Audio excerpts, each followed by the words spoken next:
Hi, Top Billin. I'm going to try to have a good attitude about this, which is very much not in my DNA when I'm forced to do something that I really don't want to do, right? So you guys, well, actually, let's go back, right? A little perspective on this, and it is what it is. Jeffrey Okudah, right? I like Jeffrey Okudah. For some odd reason, people think I don't like Jeffrey Okudah because I don't know what these Femi men do these days, right? It's like you can't have an opinion that is not like theirs and it just be analysis, right? It has to be hating. So prior to the season, I remarked that I did not know if Jeffrey Okudah was even better than A.J. Terrell from the simple standpoint that I still had questions about Jeffrey Okudah because of the individual talent faced throughout his career and only being a one-year starter, right? Rewind that again and listen to it again and do it 5 or 6 times. That's it.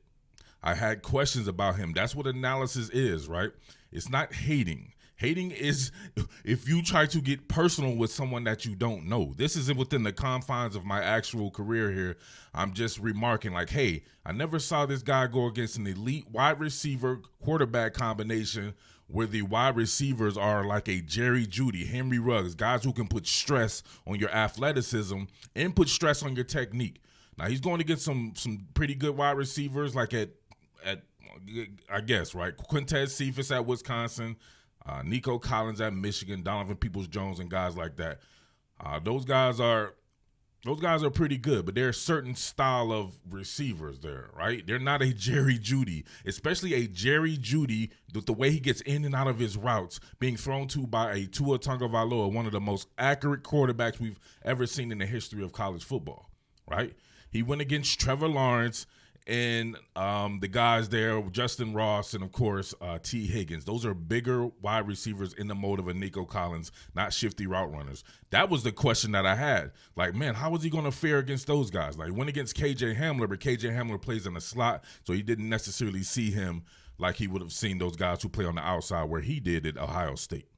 It's just a question. That's all I said is like, man, I have questions about that. And also in the same breath said that I think Jeffrey Okudah is going to be very good. I just thought that maybe his adjustment to the NFL would take a little bit longer than people imagine just because we had not seen him in those situations, right? So that's not fair analysis. It's not fair analysis. So then fast forward now, right? I did stuff on Jeffrey Okudah prior to the draft with the A.J. Terrell stuff. Got crazy and everything. I did stuff on C.J. Henderson, who I thought was the best cornerback in the draft. He had a phenomenal debut. And I said prior to the season that I would do these guys' debut, A.J. Terrell, Jeffrey Okudah, and C.J. Henderson, the top 3 guys at the cornerback position, at least draft-wise. So I did that.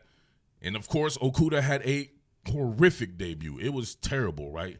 It was absolutely terrible, but it is what it is. He's a rookie. I had those questions about him. It does not mean that I hate him or that I think he won't be very good because I think he's going to be very good. So, but of course you had people coming in here. They had every excuse in the book, man. It was like, he was injured. You had people like, he was on his period. You know what I'm saying? It's just like, man, just relax. You make it worse when you start making these excuses and stuff like that because it's not that deep. He went against damn Devontae Adams being thrown to by Aaron Rodgers. The exact type of scenario that I had questions about him being. He saw it his first game and it didn't go well, right? There was no injury problems. He missed some time with an injury, but he was fine. He was fine. Only thing that was injured was his pride because that's a tough combination to go against, right? Game number 2 here.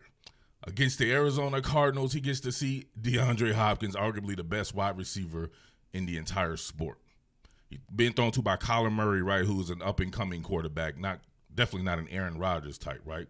So then, right, now you have people jumping in the comments, I told you this and that. You ain't been messing with him. You a hater and all this and that. And this is I didn't know what was going on. I'm not watching Arizona and Detroit or whatever like that. So I'm like, damn, what the hell's going on, right?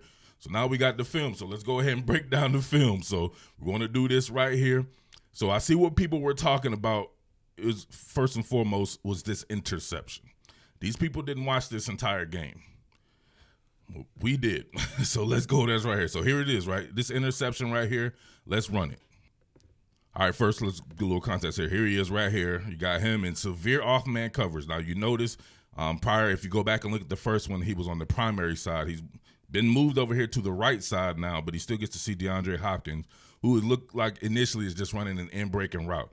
Kyler Murray here is being thrown off his path. Obviously, he has to escape and flush out the pocket, so he rolls out. This is not within the confines of an actual route. He's rolling out, just making a scramble play, but it's a very good interception by Okudah. Shows some athleticism here. All right, you see, now Kyler Murray has a roll out, and boom, intercepted by Okudah. It's hard. It's hard. It's a good play. It's a good play. Now, is it within the confines of a route? No, this is a scramble play. It's a scramble play, and it's the exact type of interception. It's the same exact interception that I broke down from him prior to the season that he had at Nebraska. And I'm like, well, that's a good play, but it's not on a receiver. This is on a quarterback.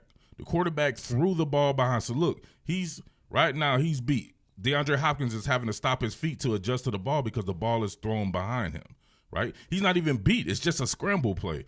Kyler Murray leads DeAndre Hopkins out further right here. Maybe the pass is just incomplete. But look, DeAndre Hopkins is having to slow his feet, and Jeffrey Okudah is running full speed. The ball is pretty much thrown to Okudah. Look. Right. This is where this ball is supposed to be at, out here. Kyler Murray with a bad pass. He had a few of them this game. He threw 3 interceptions, actually. But boom, it's still an athletic play by Jeffrey Okudah, and it underscores the stuff that I was saying about him. I think Jeffrey Okudah is an all-pro safety. I think he has Charles Woodson-like skills at the safety position. When they move Woodson to safety, now listen, that's a spot that's near and dear to my heart. It's a position that I play. I think this dude would kill it at safety, but you drafted him number 3 overall to cover people. So, matter of fact, let's go back to that interception at Nebraska. All right, here is Okudah right here guarding Wan'Dale Robinson. So this ain't the same thing right here. See it right there? Boom. Adrian Martinez, within the original confines of the route structure in the play development, he wanted the ball to be gone right here. Could not hit the guy who he wanted to. You have a spy on him in Malik Harrison. And you have Chase Young doing Chase Young things, flushing this man from the pocket, right? So he escapes the pocket. See Okudah and Robinson right here. Now, look at this. Same thing. Same thing. This underscores my point as well. Okudah with this type of like safety like range. This is a safety play right here that you see good safeties make. But if you see here, right, same thing. Wan'Dale Robinson has to slow his path, slow down because the ball's behind him. Okudah does a great job of undercutting it. Has it. All pro safety, I'm telling you. I'm not saying he's not going to be a good cornerback. I think he's going to be a good cornerback, but I think he would be an all pro safety in his rookie year. Even this right here. I love this. All right, now check Okudah right here. Look at him stick, man. Look at that. No hesitation in his tackling. Boom. That is some straight up safety type shit, man. I'm telling you. I am telling you. I love this. He is a short tackler. He has no fear with his tackling. That's, to me, is his best attribute right now as we presently speak. All right? Now let's get down to him guarding Hopkins within the confines of a route and tell me this shit don't look just like it looked last game, right? All right, here we go. Straight up. Touch and go coverage right here. And this was like the only time they put him in here because he got beat. Then they moved him to severe off-man coverage. But run it. Tries a 2-hand jam. Nada. Look at him. Peeking. Can't be peeking. Let's run it again one more time, full speed. 2-hand jam. To me, that's goofy. He peeks the wrong way. At least if you're going to peek. All right, let's go closer. All right, let's check it out right here. I don't like Okudah's pre-snap stance here. Too narrow of a base width, too far over his skis. I don't like that because the first thing you got to do, right, is correct that when you come up, you're going to move your feet and you're going to pop up some. So we can see here. All right. You see Hopkins right here on his rhythm step. Now, what does Okudah do? Widens his base, and then he has to pop more up, right? You want to keep your back a little bit more upright. Why not just already be there? So you don't have to. You can cut down on your own reaction time, but I don't understand what shooting a 2-hand jam is going to be. What is that going to do for you, right? He does. He snapped his head back though a little bit, right? So let's be real here. Hopkins got a little bit of a mini concussion, right? So he's working with a little bit of a mini concussion, but he's DeAndre Hopkins, right?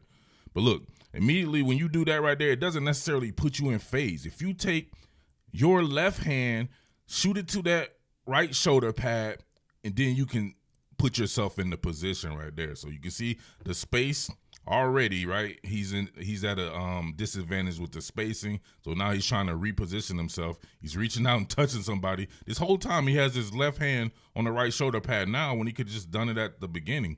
Hopkins gets his hands off of him. He's like, man, get your hands out my pocket. And y'all don't know about that. And then, so now look, I don't know what this is. Hopkins is not tracking. Okudah's in man coverage. Why is he now tracking? What is that going to do for you? He starts to track before Hopkins track. Hopkins is like, oh, damn, the ball coming or something like that? He makes Hopkins track. Hopkins is like, well, no, the ball's not going to come right now. Let me go ahead and get out of here. So you stop moving your feet because you're tracking.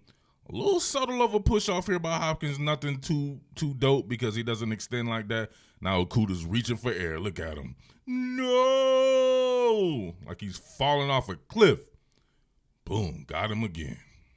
Look at that. Oh, look at who flashed in the screen right here. One of the GOATs, Patrick Peterson. Now, that dude's a freak, right? It's a big difference between a Patrick Peterson skill set, right? Running a 4.3 40-yard dash, and this man ran a 4.48 and I believe a 4.51. So that was one of the questions I had as well, right? How does he react to these guys who are running 4.3s and stuff at the NFL level who can transition in routes and stuff like that? We'll see. We shall see. I think he'll be fine, though, but it just may be a little bit of a slower transition for him. All right, now check this out right here. So you got Hopkins right here. Now you got Okudah in severe off-man coverage, right? They played a lot of zone in this game. To his credit, or just putting a little bit of illustration to it. Like, they play a lot of zone in this, right? So then it became just pitch and catch because I think Okudah was scared out of his mind, and I would be too, man. You know what I'm saying? You're going against a guy that good that early. So, and you had a bad game, your first game. So we see an out route here. It's really nothing. Just pitch and catch, right?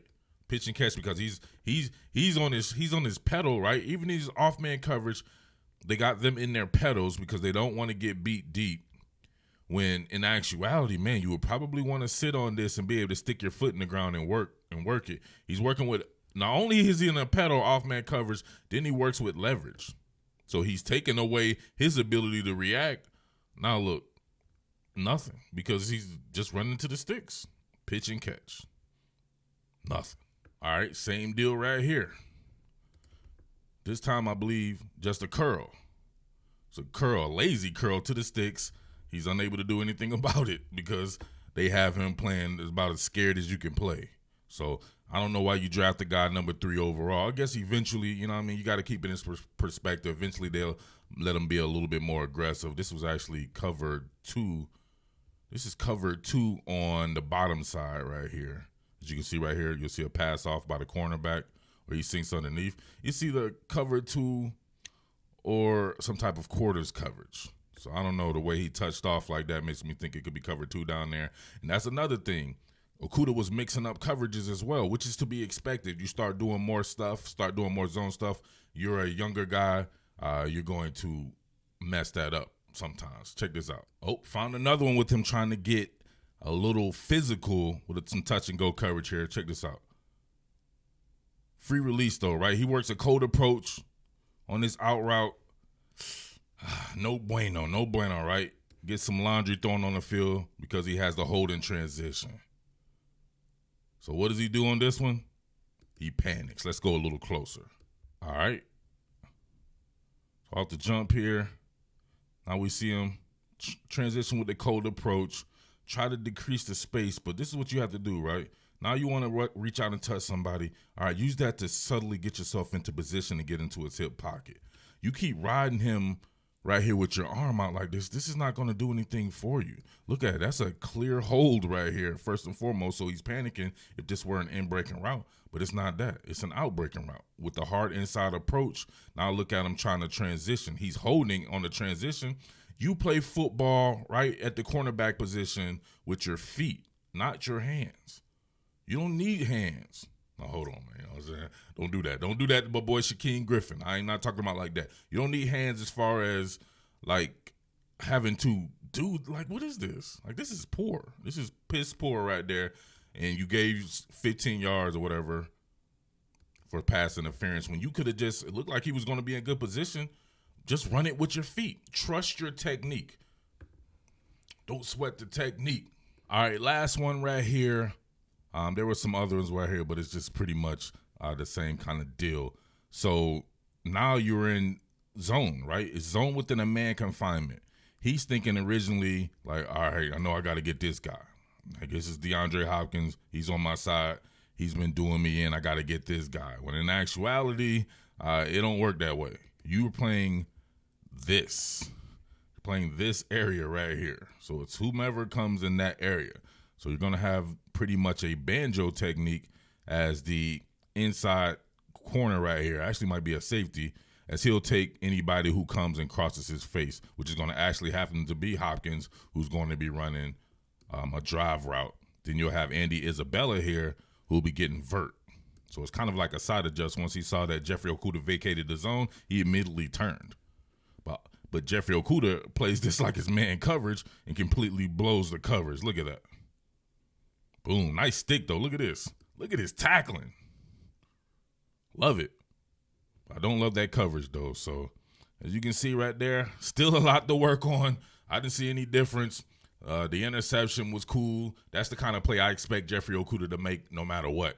I still want to see him within the confines of a route, break down, work his technique, work out of his pedal, transition his hips, use the correct arm in touch and go coverage, and be able to break up a pass in that manner or intercept a pass in that manner. But at the very least, get his hands on balls that way, right? Pause. But you get what I'm saying. So, hopefully you guys leave me the hell alone. I don't want to do no more on this. I said it on the last one that I was going to come back maybe mid-season, maybe towards the end of the season, and really just see how these guys were doing, being A.J. Terrell, C.J. Henderson, and Jeffrey Okudah, and as well as some of these other guys that I covered in college. So please leave me the hell alone, man. I don't want no beef. I like Jeffrey Okudah. I think he's going to be a very good player. He has a very good skill set, very physical kid there. Just has some stuff to work on, has some questions that I wanted to be answered, and he still has to answer those questions because he's not doing well with them right now currently at the professional ranks. But it's only 2 games. And I said it on the other one. I was like, it's just 1 game. Relax. We're just having a little fun here, right? I get the LOL things and talk about some of the stuff. It's the same type of material we've been doing. So don't take it personal because it's personally not even about you. You giving fellatio to some dude that you don't even know is weird to me, right? Grown-ass men doing that shit is weird. You got to get yourself a hobby, you know what I'm saying? Do something constructive with your life. Have a child or something. Like, no, actually don't have a child. Don't do that. But, you know what I'm saying? You get what I'm saying. It's not personal. It's just business here. We're just analyzing football, baby, all right? But it's your boy Murf, the Underground King. Thank you for watching. Make sure you like and peace. What more can I say? Top Billin.